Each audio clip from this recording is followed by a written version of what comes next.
Hace casi 10 meses, la Fuerza Armada, en el primer movimiento revolucionario de su historia, asumió el gobierno del Perú. No fue un golpe militar, fue el comienzo de una revolución nacionalista. Y a su término, viviremos en una sociedad nueva, distinta y justiciera. De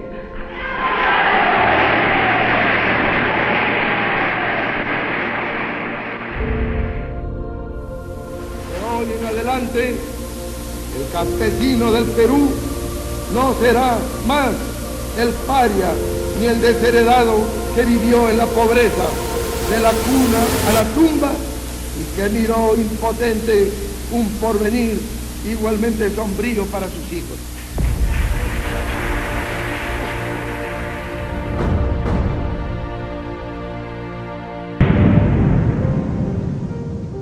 Las relaciones entre Estado y sociedad en el Perú.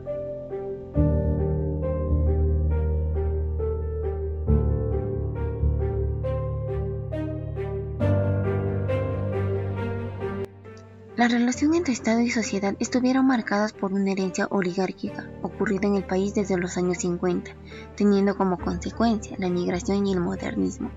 Además, la relación entre Estado y sociedad cambiaron drásticamente, siendo el velasquismo la expresión política del quiebre del orden tradicional. Después del gobierno militar, la democracia de los 80 fue un escenario de disputa por el rumbo del país. Por otra parte, el fujimorismo fue otro momento de ruptura. Terminó con el modelo de desarrollo impulsado desde el Estado. El fracaso sucesivo deja una profunda crisis de legitimidad del sistema político ante la ciudadanía. Hoy somos los abanderados de ese ideal. Tenemos conciencia de ser intérpretes de un profundo y ancestral reclamo de este pueblo. Hoy somos uno solo. Pueblo y gobierno, pueblo y Fuerza Armada. ¿Qué tipo de Estado y sociedad desapareció en 1968? ¿Y qué tipo de gobierno fue el que llevó adelante este proceso de cambio? ¿Y quién era el presidente en ese entonces? La Junta Militar nombró a Velasco como presidente de acto de la dictadura, promoviendo reformas de carácter nacionalista e izquierdista que dieron un impacto profundo en la sociedad del país, como la promulgación de la reforma agraria, el incremento de los derechos laborales, la oficialización del quechua como idioma oficial a nivel nacional, la empoderación de los sindicatos y de los pueblos indígenas del país, la nacionalización de los recursos naturales y la expropiación de las empresas, así como los medios de comunicación, generaron una fuerte crisis económica y provocaron el aislamiento internacional del país. Pregunta 2. ¿Cuáles fueron las características de la disolución de la llamada sociedad oligárquica del Perú de entonces?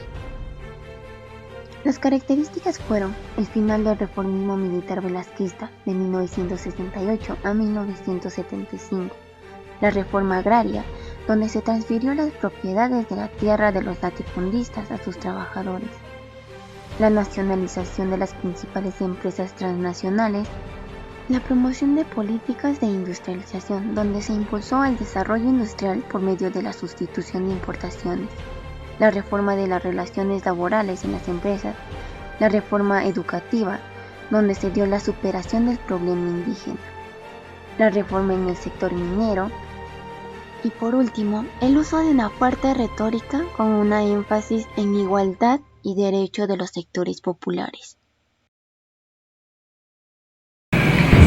Como presidente de la República, he constatado directamente todas estas anomalías y me he sentido en la responsabilidad de asumir una actitud de excepción para procurar acelerar el proceso de esta reconstrucción nacional, por lo que he decidido tomar las siguientes trascendentales medidas.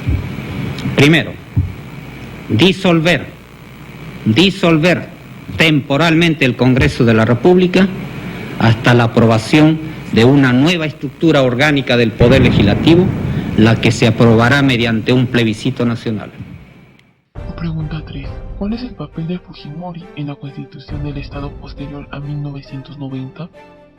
Fujimori da un golpe de Estado en 1990, quebrando el orden constitucional, haciendo frente a huelgas obreras y a la ofensiva terrorista.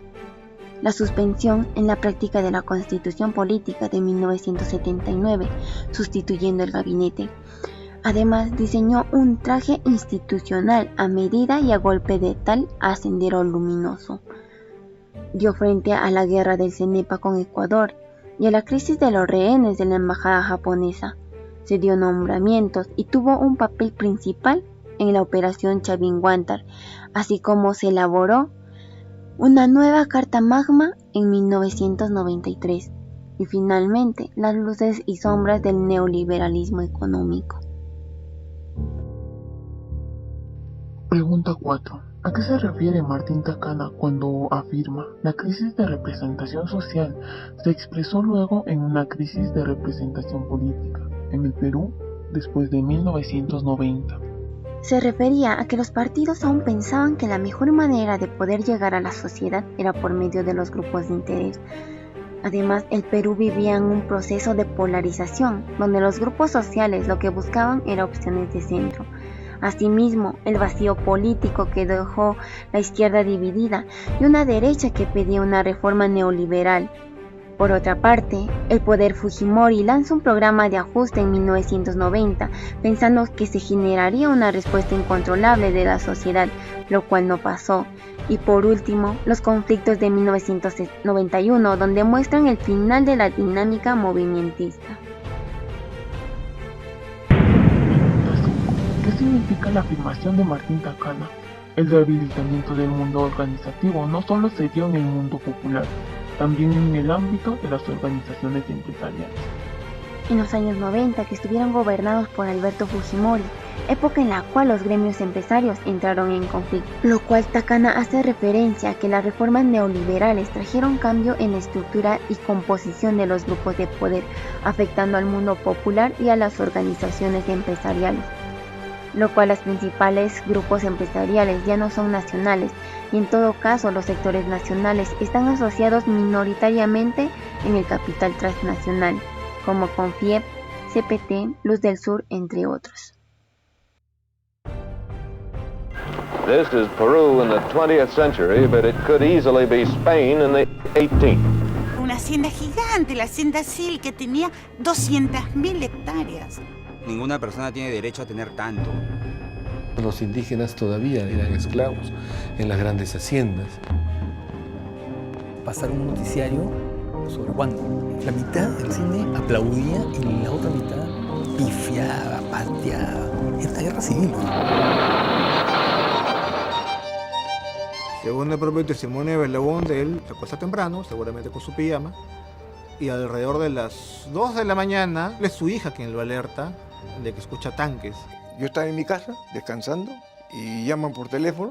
Morales, ¿cómo estás? Vente acá, a Chorrillos, te estamos esperando. Y entró este gobierno que muy pronto se declaró el gobierno revolucionario de las Fuerzas Armadas y con la personalidad fuerte de Velasco, ¿no? No es que la pesca de sorpresa el golpe de Estado, lo que la pesca de sorpresa es la ideología que trae este señor Velasco. Había pánico y ahora le van a enseñar qué ha hecho a nuestros hijos. Nosotros creíamos que para hacer una reforma agraria en el Perú se iba a requerir un baño de sangre. En vez de levantar la mano, metió la mano al bolsillo, era para disparar, y dijo dispara, y de adentro comenzaron a salir tiros. Cuando uno ve Luis Pardo, es el enfrentamiento contra un hacendado abusivo que además es responsable de la muerte de su hermana. Pasaba el patrón y había que bajar la vista, y si no bajaban la vista te podía caer un fuetazo en la cara. Ya no había esa mirada deslumbrada. El Perú que existe el día de hoy nace de la reforma agraria de Velasco. Fue un desastre porque en lugar de que la gente avanzara, retrocedió. Si Velasco no hace la reforma agraria, ganaba la guerra Sendero Luminoso. Ya no hay soldado como antes, somos independencia ahora. Pasaron muchas cosas y no todo está dicho.